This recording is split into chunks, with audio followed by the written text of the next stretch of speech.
Hi everyone. Today's video we are going to start with the Java concept, and I hope you are definitely going to enjoy this video series. So please keep on watching the concept based on Java programming language. So let's learn Java with A Square Academy. Okay. So here, what is Java actually? So Java is basically a programming language. What type of programming language? It is object oriented programming language which is developed by James Gosling in the year 1990s. Okay. So basically here, what is object oriented programming language? You're going to see this in detail. Just understand over here, Java is basically object oriented programming language. Okay. What is this object? We will see this when we go ahead with our lecture series. Okay. Why to use Java? Just understand why to use Java over here. Basically, Java is certain programming language which is platform independent. That means what? We write a code in Windows operating system. That particular code can be executed in the Linux operating system. So this is what the platform independent. So Java is object oriented programming language and it is platform independent language. Okay. Now, how to install Java? So basically Java JDK you can freely download from the Oracle website called as oracle.com. Okay, and the link is shared over here, so you can use this particular link to download JDK. Okay, and after installation you can use any text editor or any integrated development environment like Eclipse. Okay, nowadays most probably the students make use of Eclipse integrated development environments. Okay, and here in this lecture series we are going to do our programs on the text editor called as Notepad. Okay, since all the uh, system have Notepad, so you can make use of Notepad, and after downloading you can execute Java programming. And I'll be teaching you how to execute the Java programs also. Okay, next, here you can see the extension of Java file. What will be the extension of Java file? The extension of Java file is .java. Okay, so I have written the example over here, program1.java. What is program1? Program1 is nothing but my file name. .java is the extension which is telling me program1 is a Java file. Okay, and the another thing to keep in mind is what? The class name and the file name must be same. So in this Java coding, you must always remember one thing: the class name, which you are making use in the code, that must be same as your file name. That means what? If my file name is program1, then your class name must be program1. Okay, and Java is case sensitive. That means what? Small p is not equal to capital P. Okay, next, so here you can see program1 to print hello world program in Java. That means what? We are going to print hello world in the code. Okay, so for this we need, step 1 is what? We need to create a file named as program1.java. Now this is what you can see. This is the code where you can see public class program1. Okay, and here inside that particular class you can see public static void main, and in that main function you can see system.out.println, and in the bracket we are writing what? Hello world. So basically this program is the basic program, just we are printing hello world as the output. Okay, this public I am going to explain you. This static void main I am going to explain you in the further videos. In system.out.println I am going to explain you. Okay, so basically just understand over here, every Java code is going to have void main function. The main function will be there in every Java file. Okay, next, here system.out.println, in the bracket what we are writing is hello world in the double quotes. So basically see here what this statement is going to do. This statement is used to print a line of text on the screen. I am going to execute and show you what exactly this means. Okay, So here you can see I have opened the notepad and I'll start typing the code. Okay, this is public, okay, class, and my class is what? Program 1. Okay, in this I am going to write public static void main, right? Public static void main, and in the bracket string, okay, and args for the argument, right? And here in this I am writing what? I am writing system dot out dot print ln, and in the bracket I am typing what? Hello world. Since this is the first program, we are starting with hello world, okay, and the bracket complete and semicolon, and here the closing of the main function, and here the closing of your class, okay. And here you can see I am saving this file. Click on file menu. In that I am clicking saving as, save as, and in this I am saving this particular file with program, okay, program 1.java. Since I said you what? The Java file will have the extension .java. So I will click on the save button. I have clicked this particular save button, and this file is saved with program1.java. So always remember, whatever your class name is, the same name must be your file name. Okay. Now let's execute this particular file. I'll execute this file in the command prompt. So here I need to type what? I need to type Java C. Okay, Java C is the compiler of Java programming language, and my file name is what? Program1.java, and just click enter. Okay, if there is no error, then again we need to type Java, and this is how we are going to run our file. Java space program1 and enter. So here you can see hello world have been printed on this. So this is how my first program is executed. Okay, let's go ahead and see. Now when I executed the file, you have come to know that this particular line system.out.println, and in the bracket whatever I have written in the double quotes, the same hello world have been printed as the output. Okay, let's go ahead and see. Here you can see printing text.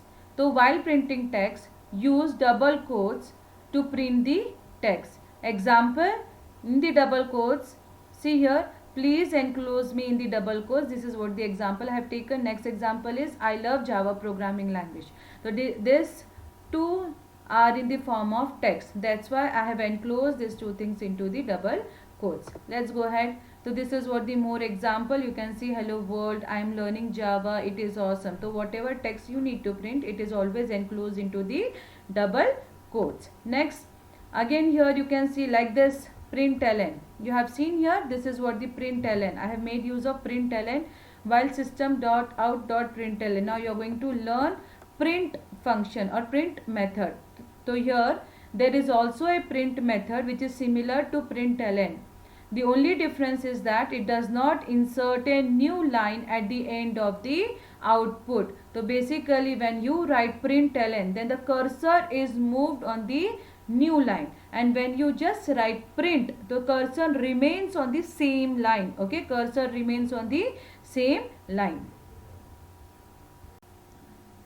So here you can see the difference of println and print. Okay, first I am going to write again the statement to print something on the screen. So I am writing what? System.out.println only I have made use, and in the bracket I have written what? On next line. On next line. Let's execute this file and see what happens.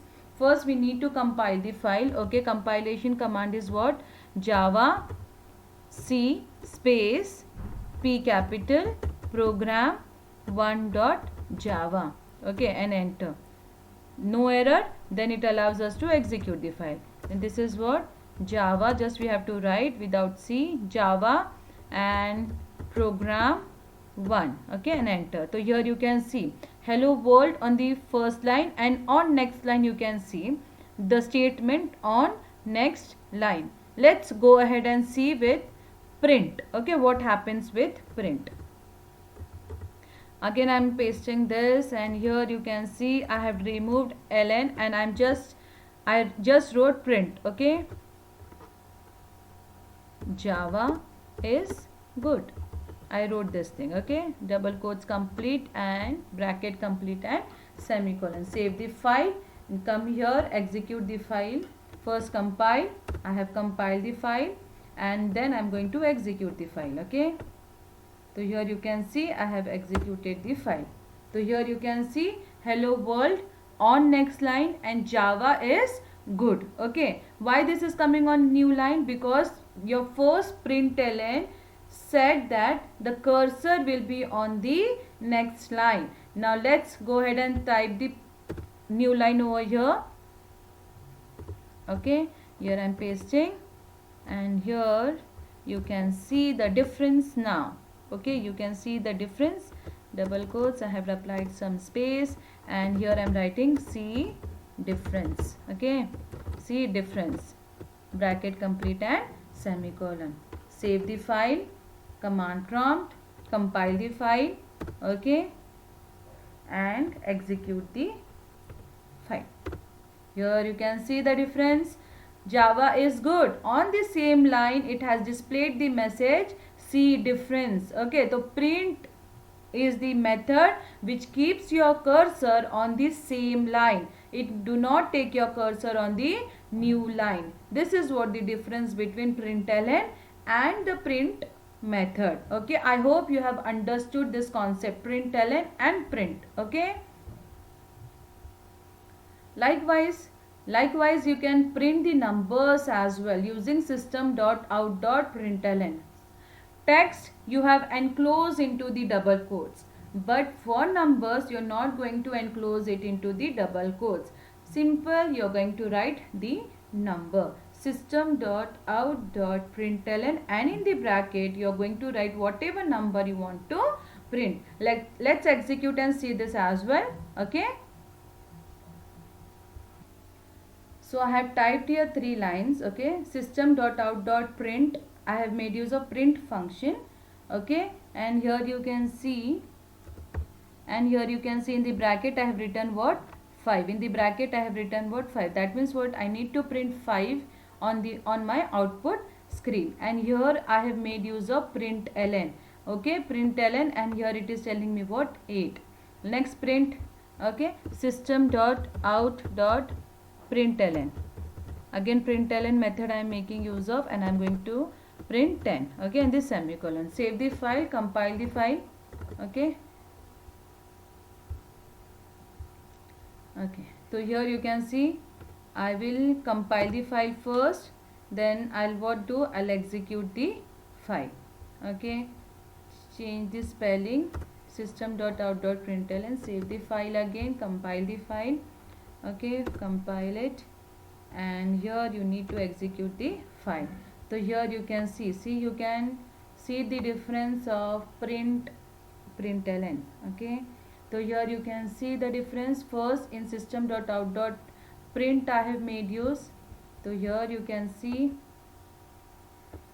Okay, system.out.print, it is printing 5. Okay, next, since the cursor is on the same line, the second command it is going to print there itself. Okay, like 8 it is just printed after your 5. Okay, but while printing 8, the method which I have made use is nothing but println. So what does println do? It will take your cursor on the new line. That's why number 10 have been printed on the new line. So you can see, you can try to understand, you can execute it by yourself, and you can see the difference of print method and println method. Okay, println method will take your cursor to the new line, but print method will keep the cursor at the last of your line, but not on the new line. Okay, I hope till here you have understood it. Okay, let's go ahead and see. Now let's go ahead, semicolon. Okay, the system statements in Java programming language ends with semicolon. Okay, so here you can see system.out.println in the bracket example of statement. I have ended this with semicolon. Okay, and here in text semicolon, float y semicolon, in text is equal to y semicolon. That means what every statement in the Java programming language ends with what? Semicolon. Let's go ahead. Java comments. Comments can be used to explain Java code and to make it more readable. It can be also used to prevent execution when testing alternative code. So there are basically single line comment and multi-line comment. How single line comment is used? Single line comment is given into the 2 forward slashes, and multi-line comments are given into the, here you can see forward slash and star, and end with star and slash. So this is how single line comment is used and multi-line comment is used. Basically, why we give the comments? So basically comments are given so that the compiler ignores that particular code while executing it. Okay, ignore करता है वो, क्या करेगा? Ignore करेगा और हमें हमारा programme मोर readable बनाएगा. जैसे प्रोग्राम किसने बनाया है, लाइक हमको ये लिखना है, ये कब बना था, क्या टाइम पे बना था, तो basically we provide the comments for that. Okay, तो here we can see the example of comments. Okay, example of comments we can see in this particular program only. I will give certain comments so you can better understand what is the use of comment. So if I write it over here, see I am writing here single line comment. I am telling please ignore this code or this line. Please ignore this line. Okay, I am saving this and I am executing the file. So it is just going to ignore the file. If I do not write this, first I will check removing the slashes. If I do not give the slash, okay, I'll just execute the file and you can see that certain error is going to come. So let's see after compilation. Here you can see here you can see there is an error. Please ignore this line. It is showing some error. Cap sign is given over here. Let's give that particular line into the comment. Okay, I have given single line comment. Save the file, compile the file again. So here you can see I am compiling the file. So here you can see there is no error. That means what, the compiler have ignored that particular file. So this is how the single line comment will be given. And if I want to give multi-line comment, so here you can see you have already seen the execution. So let's ignore this particular code. Let's see what comes in the output. So here I have written this and I am going to save the file. I am going to compile the file. Okay, compile the file. So here you can see this is my compilation. So there is no error. And now we are going to run the file. So this is how I am going to run the file. So whatever I have put into the multi-line comments, it has been ignored and the compiler or the compiler did not execute or this did not read that particular lines. So this is what the use of your multi-line and single line comments. Okay, so this is what the introduction part of your Java programming. Let's see the advanced part on in the next videos. Okay, thank you for watching my video. If you have any doubts, please comment in the comment section. I'm trying my best so that you can understand the concepts of Java coding very easily. Thank you for watching this particular video. Thanks.